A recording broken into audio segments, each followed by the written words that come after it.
نبيل بن عزوز، رئيس الجامعة المغربية للاستشارة والهندسة، الجامعة التي تضم مكاتب الاستشارة والهندسة والمختبرات ومكاتب الافتحاص ومكاتب الإشهاد، والتي تنشط في جميع مراحل مشروع استثماري ما، من تخطيط وبرمجة وتصميم وتتبع أشغال وتتبع استغلال، وكذا تقييم وتحسين التدبير والحكامة بصفة عامة.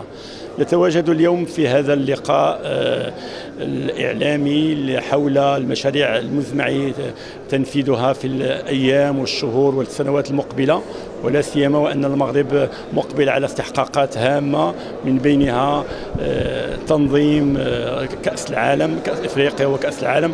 وهذه الاستحقاقات نحن نعتبرها هي مجرد محطة تحفيزية لتنمية شاملة تفوت أفق 2030 وترمي إلى دعم وتنمية مستدامة تفوق أفق 2030. هذا اليوم كان لنا الشرف بأن نلتقي بثلة من الوزراء، منهم الوزير المتدرب في الميزانية ووزير الشغل ووزير النقل واللوجستيك، وبطبيعة الحال وزير التجهيز والماء، حيث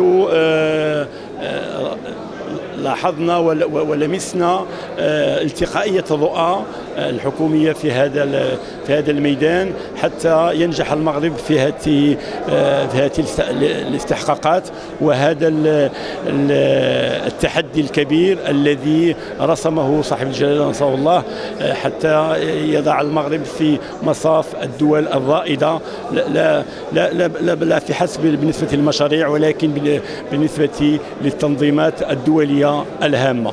ونحن إذ نثمن هذه المجهودات وهذه الالتقائية في الرؤى، الشيء الذي يسهل علينا القيام بأنشطتنا بكل أريحية. بطبيعة الحال تطرقنا إلى بعض الأشياء الضرورية التي وجب القيام بها، من تحسين وتحيين النصوص القانونية بما فيها تسيير الصفقات العمومية، وكذلك استعمال وسائل الحديثة في تدبير المشاريع، من رقمنة